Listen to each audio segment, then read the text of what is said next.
Neck marking చేసుకోవాలి. ఇక్కడ neck marking వచ్చేసి 3 ఇంచెస్ వరకు అయితే మార్కింగ్ చేసుకున్నాను. అలాగే ఫ్రంట్ నెక్ వచ్చేసి పొడవు వచ్చేసి ఇక్కడ నేను 6 ఇంచుల వరకు అయితే మార్కింగ్ చేస్తున్నాను. చూడండి వీడియోలో చూసినట్టు ఇలా 6 ఇంచుల వరకు మార్కింగ్ చేసుకోవాలి.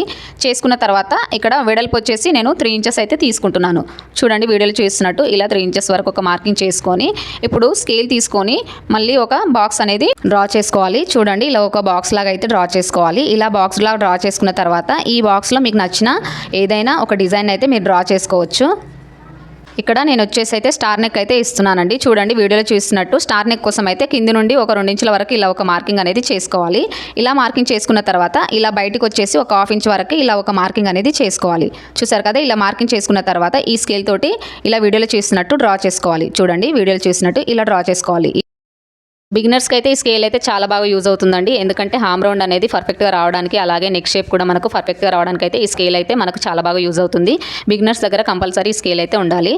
చూడండి ఇప్పుడైతే మనకు ఫ్రంట్ పార్ట్ నెక్ అయిపోయింది. అలాగే ఫ్రంట్ మనము లోతు అయితే తీసుకున్నాం కదండి. మనకు ఫ్రంట్ పార్ట్ కూడా మొత్తం కంప్లీట్ అయిపోయింది.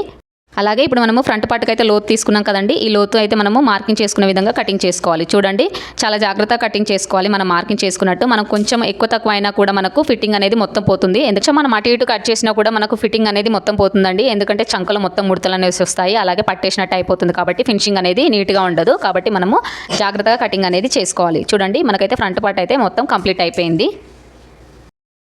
ఇప్పుడు బ్యాక్ పార్ట్ తీసుకోవాలి. బ్యాక్ పార్ట్ తీసుకొని మనకు కొంచెం డౌన్ అనేది చేసుకోవాలి. ఇలా డౌన్ చేసుకోవడం వల్ల ఏంటంటే మనకు ఫినిషింగ్ అనేది నీట్గా ఉంటుందండి. ఇది బ్యాక్ సైడ్కి ఒకటి మాత్రమే చేసుకోవాలి. ఫ్రంట్ సైడ్ అయితే అసలు చేసుకోకూడదు. ఇలా ఒక 1/2 ఇంచ్ వరకు అయితే మార్కింగ్ చేసుకొని వీడియోలో చూస్తున్నట్టు ఇలా మార్కింగ్ చేసుకున్నాం కదా.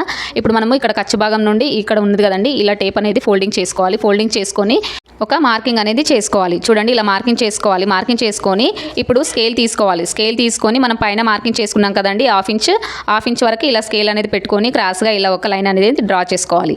ఇలా డ్రా చేసుకున్న దాన్ని సేమ్ మనమైతే ఏ విధంగా మార్కింగ్ చేసుకున్నామో అదే విధంగా కటింగ్ అనేది చేసుకోవాలి. ఇలా చేసుకోవడం వల్ల ఏంటంటే మనకు ఫిట్టింగ్ అనేది బాగుంటుందండి. నీట్గా ఉంటుంది.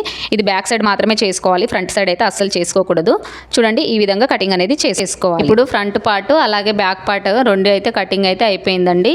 చూసారు కదా ఈ విధంగా ఫ్రంట్ పార్ట్ బ్యాక్ పార్ట్ అనేది పర్ఫెక్ట్గా కటింగ్ అనేది చేసుకోవాలి. నెక్స్ట్ మనము అంబ్రెల్లా కటింగ్ అయితే ఏ విధంగా చేసుకోవాలి అనేది అయితే చూసేద్దాము. ముందుగా లైనింగ్ని అయితే కటింగ్ చేసుకుందామండి. చూడండి పై భాగాన మనకు ఓపెన్స్ అనేది ఉండాలి. అలాగే మన సైడ్ ఫోల్డింగ్స్ అనేది ఉండాలి. చూసారు కదా ఈ విధంగా ఫోల్డింగ్స్ అనేది మన సైడ్ పెట్టుకోవాలి. ఇలా పెట్టుకున్న తర్వాత ఇప్పుడు ఈ కింది భాగం ఉంది కదండి. ఈ కింది భాగాన్ని మనము ఈ వీడియోలో చూసినట్టు కోన్ షేప్ లాగా ఇలా మనము ఫోల్డింగ్ అనేది వేసుకోవాలి. చూస్తున్నారు కదా వీడియోలో చూపించినట్టు ఇలా కోన్ షేప్ లాగా మనము ఒక ఫోల్డింగ్ అనేది వేసుకోవాలి.